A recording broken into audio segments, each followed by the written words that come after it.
Joining me now is Victoria Coates, Senator Cruz's senior advisor for foreign policy and author of David Sling, A History of Democracy in 10 Work. Welcome. Good to see you.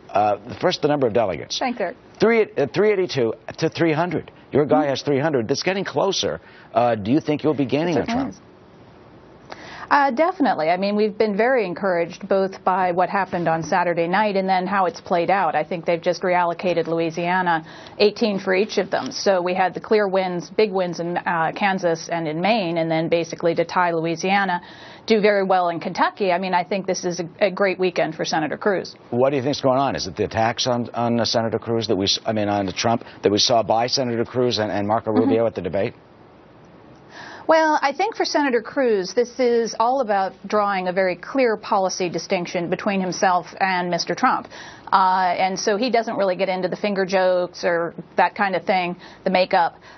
He's trying to talk about things like Mr. Trump's record, the positions he's taking now, that he's changing now, and then very much talking to the American people about Senator Cruz's plans to keep them prosperous here at home and safe abroad. And so that's really his goal. And I think that's why we're now seeing people choose him as the conservative champion who can really take back the White House in 2016 and take our country back. You know, everyone's talking about getting it down to a two-man race. I mean, who's going to drop out? You know, your guy or Marco Rubio? What do you predict will happen? Well, I think after such a good victory, both a good night on Super Tuesday and a good night on Saturday, it's a little hard to ask Senator Cruz with 300 delegates to drop out. So I think he's very much in it. We had our best fundraising month of the entire campaign in February.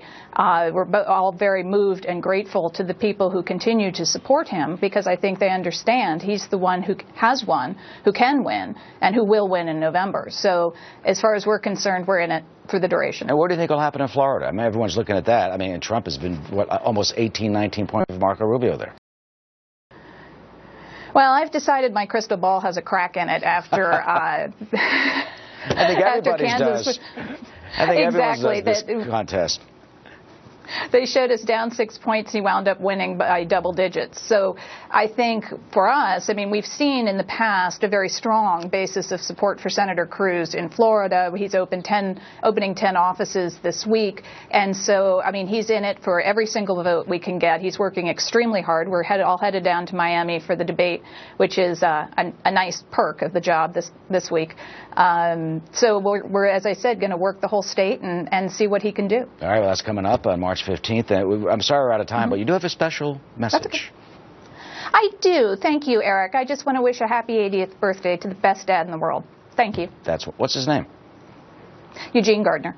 Mr. Gardner, happy birthday. Thank you. And Victoria. Thank you. Work hard in Florida and have a good time. Thank you.